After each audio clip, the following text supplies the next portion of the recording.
ओम शांति। आज 18 तारीख के मुरली।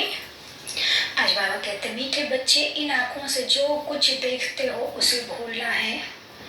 सब शरीरधारियों को भूल अशरीरी बाप को याद करने का अभ्यास करो।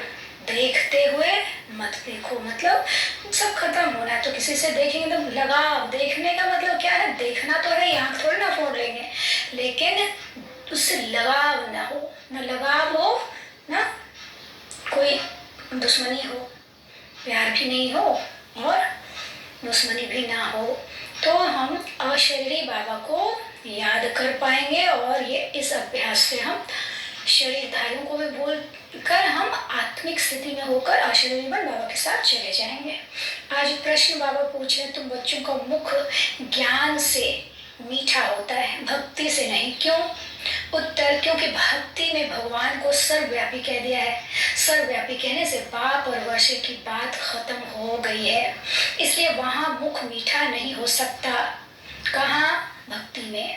अभी तुम बच्चे प्यार से बाबा कहते हो तो वर्षा याद आ जाता है, इसलिए ज्ञान से मुख मीठा हो जाता है। ज्ञान से मुख क्यों मीठा हुआ? बाबा कहा, प्यार की अनुभूति हुई, संबंध जुड़ा और उसके धन संपत्ति के हम मालिक अधिकारी बन गए।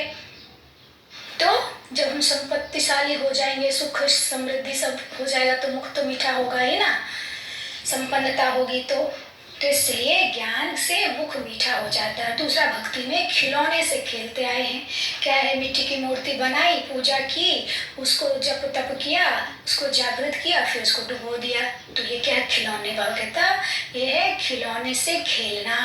परिचय ही नहीं था तो मुख मीठा कैसे होगा? कौन है, किसकी हम पूजा कर रहे हैं, क्यों कर रहे हैं, ऐसा कौन सा कर्म किया जो उसकी हम पूजा कर रहे हैं, ये कुछ भी नहीं पता था। भक्ति में बस करते जा रहे थे, इसलिए परेशान होते थे, भटक रहे थे, कभी यहाँ कभी वहाँ, कभी उस देवता के पास, कभी उस देवी के पास। तो ये क्या था? दुखी होना, भटकना, इसलिए मुख मीठा कैसे हो सकता है? आज का गीत है ओम नमः शिवाय। बाबा कहते हैं शिवाय नमः अथवा नमस्ते भी कहा जाता है। नमस्ते हमेशा बड़ों को की जाती है। मनुष्यों का बुद्धि योग पतित पावन बाप के साथ नहीं है। पतित को पावन बनाने वाला है ही एक। कौन है? शिव बाबा, जो हमेशा पवित्र रहता है, पावन रहता है, उनको कहा जाता है शिवाय नमः। यह भी बुद्धि में आता है कि शिव तो है निराकार। अगर शंकर को नमः करेंगे तो कहेंगे शंकर देवताय नमः। शिवाय नमः वह अलग हो गया, शिव देवताय नमः नहीं कहते, शिवाय नमः कहते, क्योंकि शिव एक ही है, निराकार, परमपिता परमात्मा, इसलिए उन्हें शिवाय नमः कहते हैं। शंकर देवताय नमः वह अलग हो गया। ब्रह्मा देवताय नमः कहते हैं, ब्रह्मा तो है यहाँ। जब तक सूक्ष्म वतनवासी न बने तब तक उनको देवता कहा न जाए। लाइट के शरीर में जब तक नहीं जाएंगे, यानी कि सारे कर्म बंधन से मुक्त नहीं होंगे, तब तक वो पूजनीय नहीं बन सकते। प्रजापिता है ना वो, मनुष्य तन में, तब तक उनको देवता कह नहीं सकते। जब तक वो मनुष्य तन में है, प्रजापिता है, तब तक वो देवी देवता कहलाने लायक नहीं। देवता तो सूक्ष्म वतनवासियों को, या तो जो नई दुनिया में रहते हैं उनको कहा जाता है। देवता कौन हुए? जो निर्भर है, निर्बोझ है, पाप मुक्त, बहुत हल्के, वो है देवता। इस समय जबकि प्रजापिता है तो देवता नहीं कहेंगे तुमको, भी इस समय ब्राह्मण कहा जाता, परंतु तुम दैवी बुद्धि अर्थात देवता बनने के लिए पुरुषार्थ कर रहे हो। देवताओं की तो महिमा है, सर्वगुण संपन्न ब्रह्मा विष्णु शंकर की यह महिमा नहीं है। ब्रह्मा विष्णु शंकर की सर्वगुण संपन्न, संपूर्ण अहिंसक, मर्यादा पुरुषोत्तम, ये वाली महिमा इनकी नहीं है। बाबा कह रहे महिमा मनुष्य मात्र की और देवताओं की अलग अलग होती है। प्रेसिडेंट है, उनका पार्ट अपना, प्राइम मिनिस्टर का पार्ट अपना है, ड्रामा में तो अलग अलग होगा ना। तो जब शिवाय नमः कहते हैं तो शिव बाबा ही है। ब्रह्मा देवताय नमः, विष्णु देवताय नमः अलग है। शिव बाबा को ऐसे नहीं कहेंगे कि उनको कहेंगे परमपिता परमात्मा शिव, क्योंकि शिव और शालिग्राम है। हम सब आत्माएं शालिग्राम हैं, बाबा शिव है।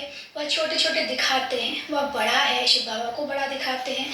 शिव बाबा ने समझाया है कि कोई छोटे बड़े नहीं होते, आत्मा सबकी एक साइज की है, साइज में छोटा बड़ा नहीं है। उनको कहा जाता है परमपिता, परमात्मा, गॉड फादर। क्यों? क्योंकि वो बाप है, वो सागर है, हम सब मास्टर सागर है।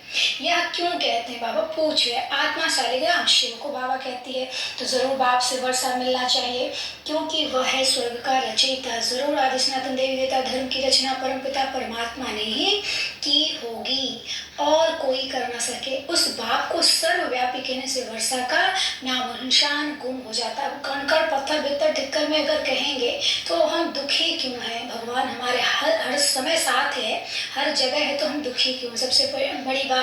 दूसरा, अगर दुखी हैं तो हम पुकारते किसको हैं, और ऊपर देख के क्यों पुकारते? बहुत सारी बातें हैं। तो बाबा कहते जब सर्वव्यापी कह देते तो हर चीज उल्टी हो जाती है, सही चीज नहीं रह जाती। जैसे कहते हैं गॉड इज ओमनी प्रेजेंट, हाजिरा हजूर है।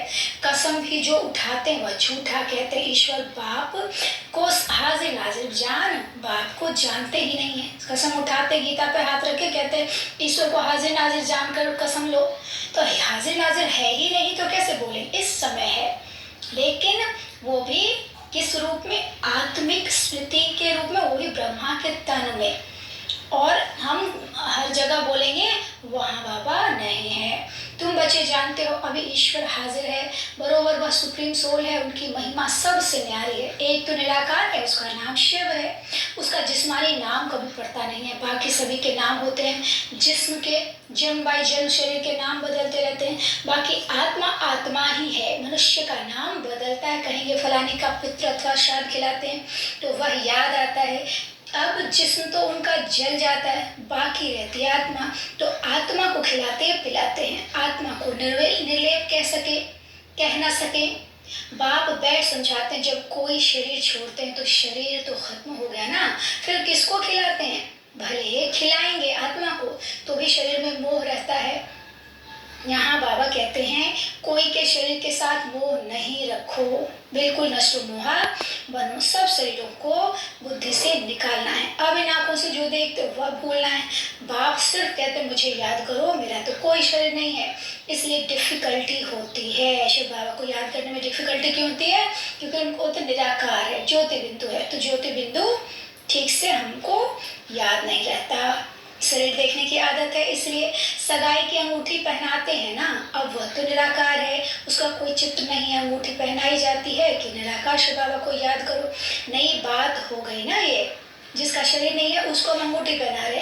अंगूठी पहनाते हैं क्या? मतलब बाबा कहते दुनियावी चीजों से तुम्हें मैं याद दिलाता हूँ, ताकि तुम्हारी बुद्धि में फिक्स रहे, वो समझ में आ जाए कि तुमने इससे सगाई, किससे?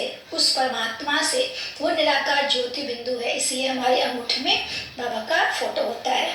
तो इसलिए बाबा कहते कि उससे सगाई की है, तो ये नई बात है। मनुष्य मरता है तो समझो वह खत्म हो गया। उसका पितृ किसको खिलाते हैं? जरूर आत्मा आएगी, संस्कार आत्मा ले जाती है। यह खारा है, यह मीठा है। किसने कहा? आत्मा कहती है मेरी जवान को कड़वा लगा, मेरे कान बहरे हैं, मेरे माथे में दर्द है। यह कौन महसूस करता है? ये आत्मा महसूस करती है। यह कहने वाला कौन है? मनुष्य भूल गए। बाप समझाते हैं आत्मा ही दुख सुख भोगती है, भोगता सिर्फ बाप है। क्यों? क्योंकि शरीर नहीं है, शरीर से भोगना होगा ना। आत्मा तो सबकी है, लेकिन महसूस आत्मा करती है, लेकिन भोगती शरीर से है। इसलिए बाबा अभोक्ता है, बाप ही बैठ आत्मा को ज्ञान देते हैं। बाकी आत्मा से परमात्मा कहना यह बड़े से बड़ा अज्ञान है। सारी दुनिया में कहते हैं परमात्मा सर्वव्यापी है। बाबा क्या कह रहे हैं? बड़े से बड़े परम धाम में रहने वाला वह है सुप्रीम, वही मनुष्य सृष्टि का बीज रूप है। बाप बीज है ना, स्त्री को अडॉप्ट कर फिर रचना रचते हैं। शिव बाबा कहते हैं मैं भी इनको अडॉप्ट करता हूँ। वह है कुख वंशावली दुनिया में, और यह है मुख वंशावली। यह ब्रह्मा मेरी स्त्री है। किसकी स्त्री? शिव बाबा की स्त्री। परंतु चोला तो पुरुष का है। मैं इनको अडॉप्ट करता हूँ, इनके मुख से तुमको जन्म देता हूँ। शिव बाबा के बच्चे तो है ना, हम सब बच्चों को बाबा ने ब्रह्मा के मुख द्वारा जन्म दिया है, परंतु शिव बाबा ने ब्रह्मा द्वारा नया जन्म दिया है। कहते हो ना तुम आज पिता बालक तेरे, वह तो निराकार है, माता कैसे हो सकती है? इसमें बहुत सूक्ष्म समझने की बुद्धि चाहिए। माता कौन है? ब्रह्मा। लेकिन शरीर किसका है? पुरुष का।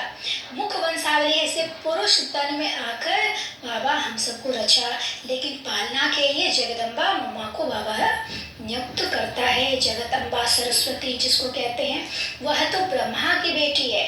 मुख वंशावली गाई जाती है। सरस्वती को ब्रह्मा के साथ दिखाते, लेकिन वो उनकी पत्नी नहीं, उनकी बेटी है। तो बेटी उसको क्यों नियुक्त किया गया? क्योंकि वो ज्ञान में भी बहुत तीखी थी और हर जिम्मेदारी संभालने में भी मम्मा बहुत आगे थी, सबसे आगे थी। इसलिए बच्चों को संभालने की जिम्मेदारी उनको दी गई। ब्रह्मा की बेटी, मुख वंशावली गाई जाती है मम्मा सरस्वती। अब माता उनको कहेंगे या इनको, किसको? असल रियलिटी में यह साकार ब्रह्मा माता है। माता जिसके द्वारा जन्म होता वो हुई, तो ब्रह्मा मुख द्वारा हम बच्चों का जन्म हुआ, तो माता असली में ब्रह्मा बाबा है। परंतु पुरुष तन है, तो माताओं की चार्ज में इनको कैसे रखा जाए, इसलिए फिर जगदम्बा निमित्त हुई। जगदम्बा मतलब सरस्वती मम्मा। बाबा क्या कह रहे हैं कि उन्हों की इस समय जो बच्चे हैं उन्हों की ही बुद्धि में हमारी याद है, तो उन्होंने फिर लिख दिया है मैं सर्वव्यापी हूँ, सभी मनुष्य मुझे याद करते हैं परंतु जानते नहीं। तो अर्थ का कितना फर्क कर दिया है, रस्सी को सांप बना दिया है। अब बाप कहते हैं मेरे को याद करो और कोई को नहीं। शिव बाबा को, निराकार को याद करना है। कैसे? मैं आत्मा बिंदी, मेरा बाबा बिंदी। मैं परम धाम में अपने आप को महसूस करना कि मैं भी ज्योति स्वरूप और बाबा भी ज्योति स्वरूप। वो सुख का, शांति का, प्रेम का, पवित्रता का, शक्ति और ज्ञान का सागर मुझ पर अपनी सारी शक्तियाँ बरसा रहा, ज्ञान गुण बरसा रहा और मैं भरपूर हो रही हूँ। तो जब इसको विजुअलाइज करते हैं तो हमें वो शक्ति आने लग जाती है और हम बाबा परिस्थितियों को सहन करने की, क्रॉस करने की सारी उसमें हमें ताकत आ जाती है और आसानी से। क्यों? किस लिए में नहीं जाते, क्योंकि जो हो रहा है उसमें हमारा कल्याण है। अगर बुरा भी हो रहा है तो वो भी हमारा दिया हुआ, इसलिए बाबा उसको चुप कराता है। तो बाबा कहते हैं यह भी ड्रामा की भाभी है। सर्वव्यापी कहना भी भाभी। अगर सर्वव्यापी ना कहे, ग्लानि ना करे तो बाबा आए ही ना।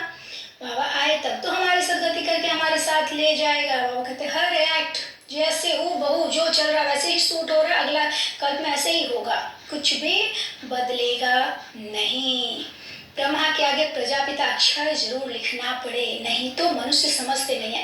कहते हैं ब्रह्मा मुखवंशावली तो औलाद हुए ना, ब्रह्मा मुखवंशावली तो औलाद हुए ना, तो ब्राह्मण हुए। तुम बच्चे जानते हो प्रैक्टिकल में हम ब्रह्मा की औलाद, शिव के पुत्र हैं। पहली बात है बाप और वर्षा की, जिससे मुख भी मीठा हो बाबा। और वर्षे की बात है, इससे हमारा मुख क्या होता है? मीठा हो जाता है। सपूत बच्चे तो बाप को निरंतर याद करने का खूब पुरुषार्थ करते रहेंगे, अंत तक करना ही है। जो सपूत होगा, जो बाबा कह रहा है उसको जरूर मानेगा। बाप को जितना याद करेंगे उतना तुम्हारी कमाई है। अपना चार्ट रखो, जो ओटे सो अर्जुन, जो करेगा सो पाएगा। उन्हें ही वारिस कहा जाता है, जो करेगा वही तो लायक बनेगा और लायक बच्चे ही तो वारिस बनेंगे। अच्छा, मीठे मीठे सिकी लधे रूहानी बच्चों प्रति माता पिता बाप दादा का याद प्यार और गुड मॉर्निंग। रूहानी बाप के रूहानी बच्चों को नमस्ते। हम रूहानी बच्चों की रूहानी बाप दादा को नमस्ते बाबा, नमस्ते। शुक्रिया बाबा, शुक्रिया। धारणा के लिए मुख्य सार है, पहला ईश्वरीय मत पर एक दो को सुख देना है, किसी को भी दुख नहीं देना है, बाप समान सुखदाता बनना है। दूसरा, इन शरीरों से मोह निकाल नष्ट मोहा बनना है। सपूत बच्चा बन निरंतर बाप को याद करने का पुरुषार्थ करना है। शरीरों से मोह निकालना है, बाबा की याद में रहना है। सपूत बच्चा बन सबको सुख देना है। आज वरदान है, हंस आसन पर बैठ हर कार्य करने वाले सफलता मूर्त विशेष आत्मा भव। हंस आसन पर बैठ हर कार्य करने वाले सफलता मूर्त विशेष आत्मा भव। जो बच्चे हंस आसन पर बैठकर हर कार्य करते हैं उनकी निर्णय शक्ति श्रेष्ठ हो जाती है, इसलिए जो भी कार्य करेंगे उसमें विशेषता समाई हुई होगी। जैसे कुर्सी पर बैठकर कार्य करते हो वैसे बुद्धि इस हंस आसन पर रहे तो लौकिक कार्य से भी आत्माओं को स्नेह और शक्ति मिलती रहेगी। हर कार्य सहज सफल होता रहेगा। तो स्वयं को हंस आसन पर विराजमान विशेष आत्मा समझ कोई भी कार्य करो और सफलता मूर्त बनो। स्लोगन है, स्वभाव के टक्कर से बचने के लिए अपनी बुद्धि, दृष्टि व वाणी को सरल बना दो। कैसे स्वभाव से बचेंगे? बुद्धि, दृष्टि और वाणी को सरल बना दें। अच्छा, ओम शांति।